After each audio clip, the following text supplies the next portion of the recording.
بسم الله الرحمن الرحيم. الحمد لله رب العالمين، الصلاة والسلام على رسوله الأمين محمد صلى الله عليه وعلى آله وصحبه أجمعين، أما بعد.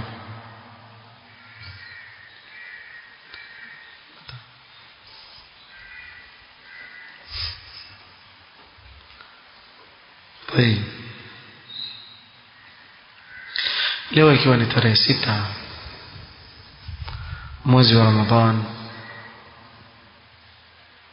mwaka 1439, katika darsa ya risala فوائد مستنبطة من قصة لقمان الحكيم للشيخ عبد الرزاق ابن عبد المحسن البدر حفظه الله تعالى، تلفكية الفائدة السابعة، فائدة يسابة: الإيمان بكمال غنى الله المطلق من كل وجه وافتقار العباد إليه من كل وجه.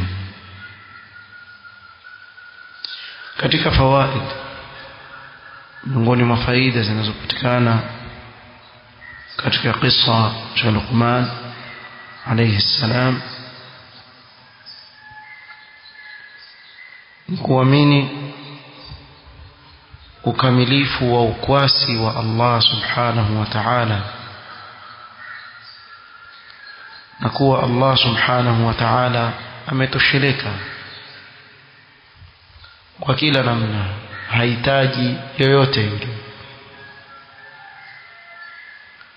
na kuwa waja ni wenye kumhitaji Allah subhanahu wa ta'ala kwa kila namna. ومن كفر فإن الله غني حميد، mwenye kukufuru, aliyekufuru, basi Allah subhanahu wa ta'ala ni mkwasi msifiwa subhanahu wa ta'ala.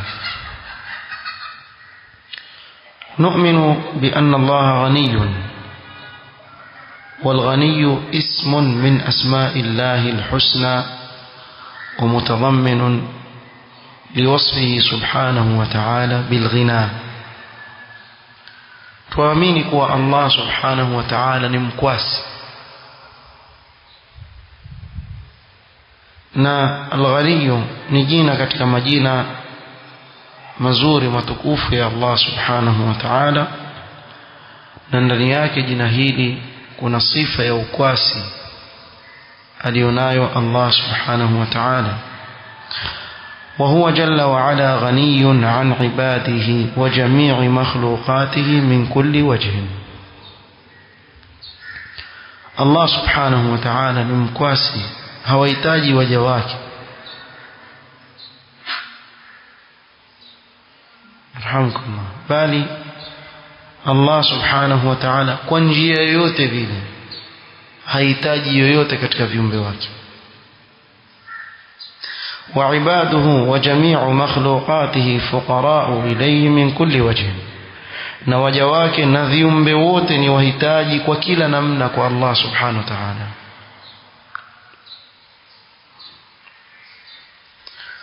ونحن نؤمن بأن ربنا سبحانه وتعالى الغني مستو على عرشه بائن من خلقه.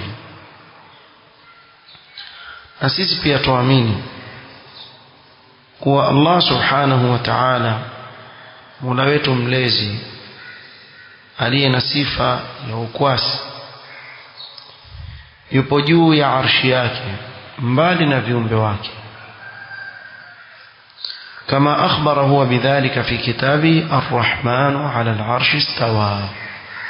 Hivi ndivyo alivyotueleza Allah subhanahu wa ta'ala, na katika nyingine thumma istawa 'ala al-'arsh. ونؤمن في الوقت نفسه أنه سبحانه وتعالى ghaniyun 'anil 'arshi wa 'amma dunahu. Lakini hapo pia tuamini kwa Allah subhanahu wa ta'ala, pamoja na kuwa amejisifu na sifa ya kuwa yuko juu ya arshi yake, haihitaji arshi wala hahitaji chochote basi na arshi. vilivyo chini ya arshi pia havihitaji. wa anna al-makhluqati kullaha al-arsh wa ma dunahu faqiratun ila Allah. viumbe vyote arsh na viumbe vinginevyo ni faqir, vamhitaji Allah subhanahu wa ta'ala. qala azza wa jalla inna Allah yumsiku as-samawati wal arda an tazula. hakika Allah subhanahu wa ta'ala ndiye anayezuia mbingu na ardhi zisianguke, zisiondoke mahala pake. wala in zalata in amsakahuma min ahadin min ba'di, zikiondoka hakuna yeyote wa kuzizuia isipokuwa yeye Allah subhanahu wa ta'ala. innahu kana haliman ghafura, hakika yeye ni mpole tena mwingi wa kusamehe subhanahu wa ta'ala. fahuwa almumsiku lil'arsh, yeye ndiye anayezuia hiyo arshi. walmumsiku lis-samawat, anayezishikilia mbingu. walmumsiku lil-ardi, na yeye ndiye anayezuia ardhi, anayeshikilia ardhi isiondoke mahala pake. والمخلوقات كلها قائمة بإقامة الله تبارك وتعالى لها لا غنى لها عن الله طرفة عين. bali viumbe vyote vimesimama kwa kuwa Allah subhanahu wa ta'ala amevisimamisha yeye, na wala viumbe hivi havitosheleki na Allah subhanahu wa ta'ala, bimaana haviwezi kusimama bila ya Allah subhanahu wa ta'ala kuvisimamisha, hata kwa kadri ya upepesi wa macho. kwa kila namna viumbe vimhitaji Allah subhanahu wa ta'ala. الفائدة الثامنة إثبات كمال حمده سبحانه، وأن له المحامد كلها على كريم نعمائه وعظيم أسمائه وصفاته.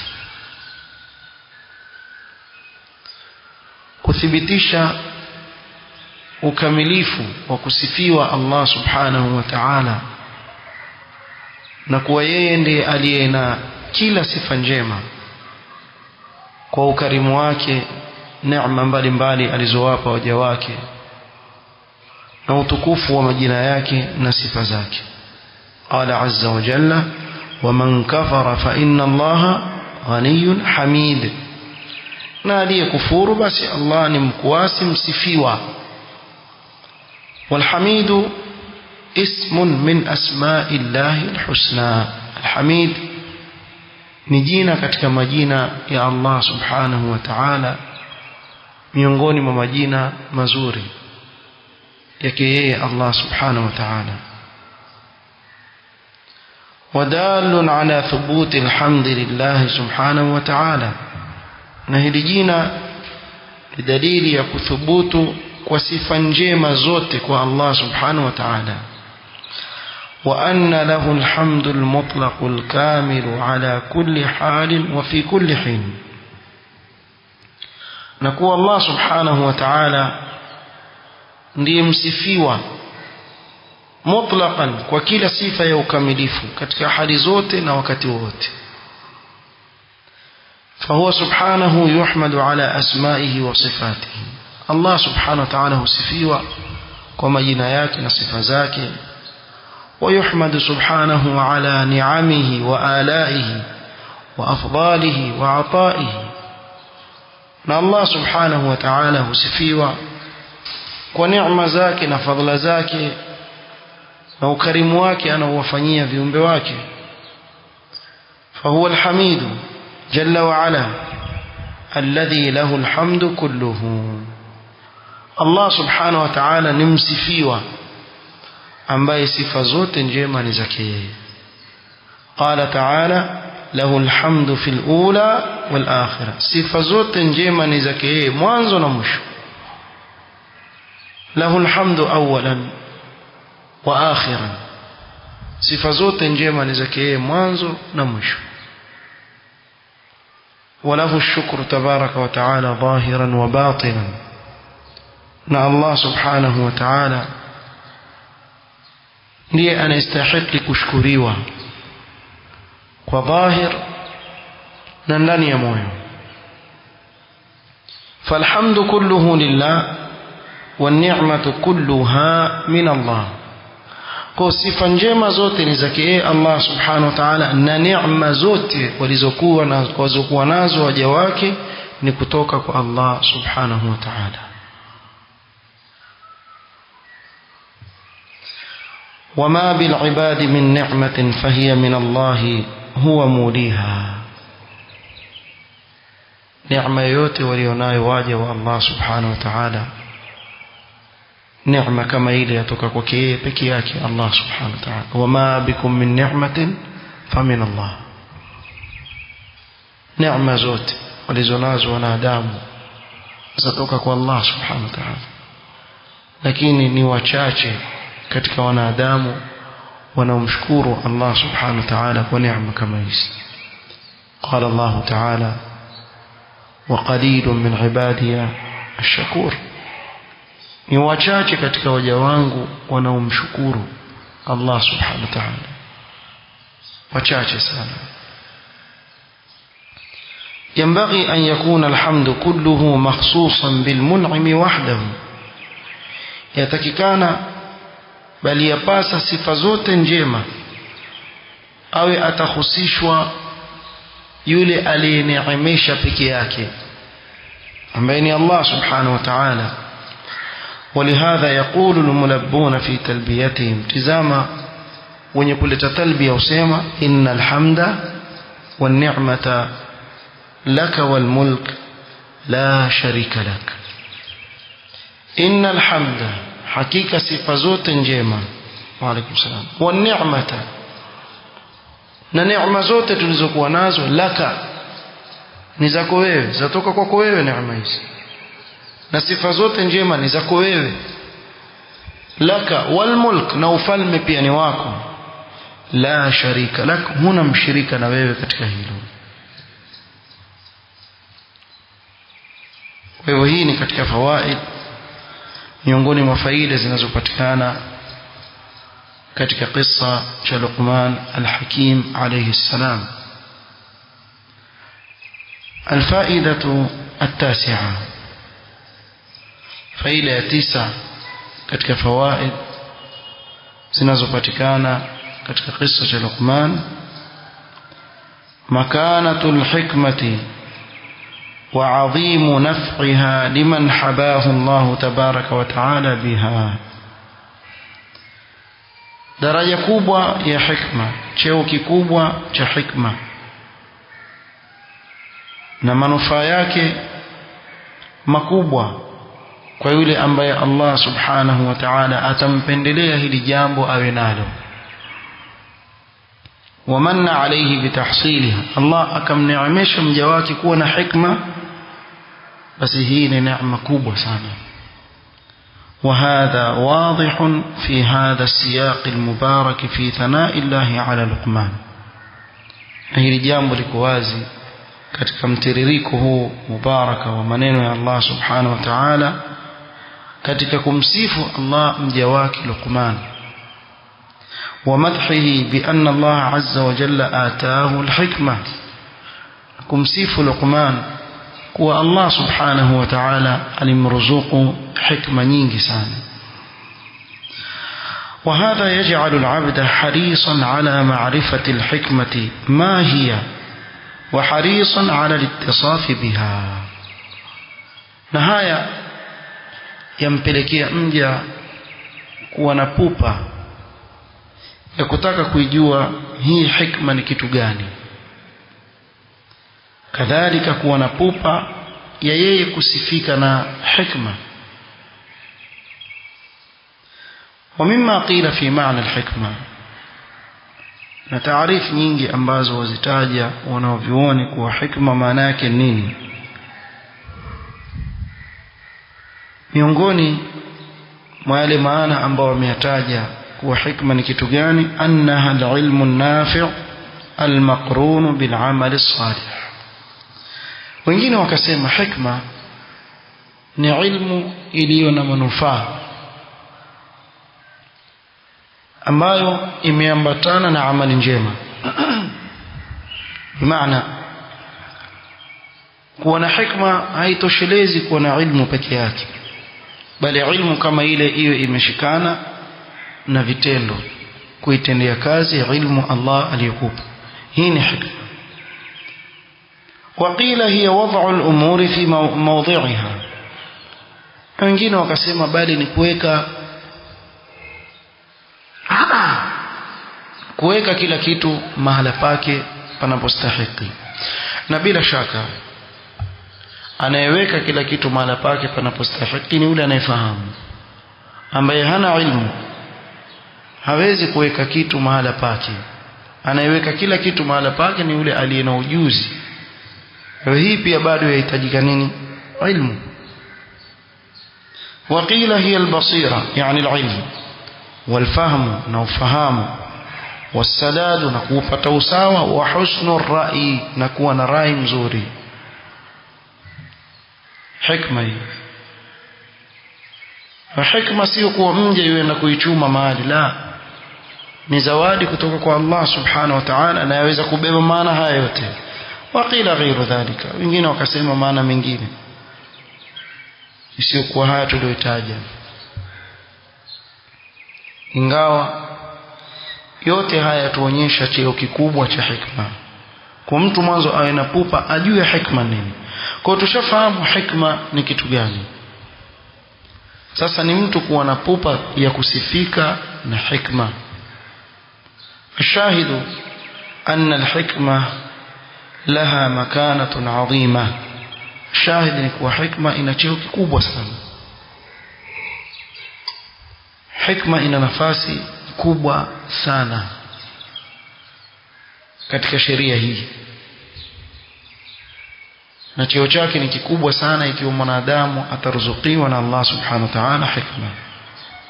وينبغي على كل عبد أن يجد ويجتهد في نيلها وتحصيلها ببذل الوسائل المشروعة والسبل التي تنال بها ويوصل من خلالها إليها.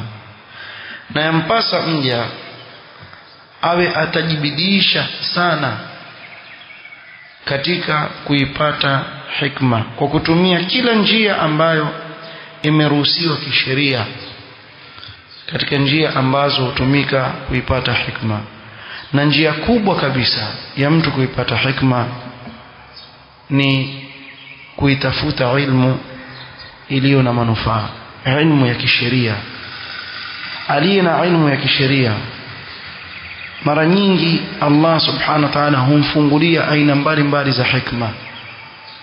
Aliye na ilmu ya kisheria Allah humruzuku hikma, kwa sababu ilmu yenyewe ya kisheria ni hikma. Kwa hivyo awe ana ilmu ya kisheria, aitendea kazi ilmu yake, biidhnillah ta'ala Allah atamruzuku hikma. Kwa hivyo apitie hizi njia za kisheria ambazo kwa njia hizo hupatikana hikma, na kumfikisha mtu kwa kuzifuata njia kama zile kupambika na hikma. Hili ni jambo muhimu sana, na zaidi kama tulivyotaja, hikma itapatikana kwa mja ikiwa atakuwa na ilmu ya kumjua Allah subhanahu wa ta'ala. Sababu Allah subhanahu wa ta'ala ndiye anayetoa hikma, yeye ndiye anayempa mja wake hikma, na atampa yule mja mtiifu anayemtambua Allah subhanahu wa ta'ala. Na ukitizama kama tulivyotaja huko nyuma kuwa Luqman katika tarehe na wavyoni wataja kuwa alikuwa ni mja aliyekuwa akifanya ibada nyingi sana, akimwabudu Allah subhanahu wa ta'ala kisawa sawa. Allah akamruzuku hikma, na ni mja aliyekuwa akipenda vikao vya ilmu. Huwezi kupata hikma kwa kukaa katika vigaro vya kahawa. Wakati kwenye vigaro vya kahawa, wakati watu wa kila aina, pale utakwenda kubeba utumbo kwenye kichwa chako, enda kubeba upuzi mwingine ambao si sawa kwa mwanadamu kuwa nao. Ukaona kuna watu ambao ukikaa na wao badala ya kupewa hikma wazidi kupewa ujinga. Kuna mtu akakaa na kule kukaa na mtu kuna athari sana, na ndio maana Mtume sallallahu alaihi wasallam akatupigia mfano ule wa kukaa na rafiki mwema na kukaa na rafiki muovu. Huwezi kuipata hikma kwa kukaa maskani hizi, wavutaji bangi wako pale, walaji marungi wako pale. Hakuna hikma yote itazungumzwa pale, ni upuzi mwanzo mpaka mwisho, ujinga mtupu. Lakini waonaje ukakaa katika vikao vya ilmu? Wallahi biidhnillah ta'ala Allah atakufungulia katika hikma. Ukikaa katika vikao vya ilmu ukajishughulisha na ilmu ya kisheria, na umuombe Allah subhanahu wa ta'ala akufungue bongo lako, akufungue moyo wako ili uweze kuwa na nini? Na hikma. Hii ni faida ya 9 miongoni mwa fawaid zinazopatikana katika qissa cha Luqman alayhi salam. Naktafi bihadha alqadr, wallahu ta'ala a'lam. سبحانك اللهم وبحمدك اشهد ان لا اله الا انت استغفرك واتوب اليك وبارك الله فيك.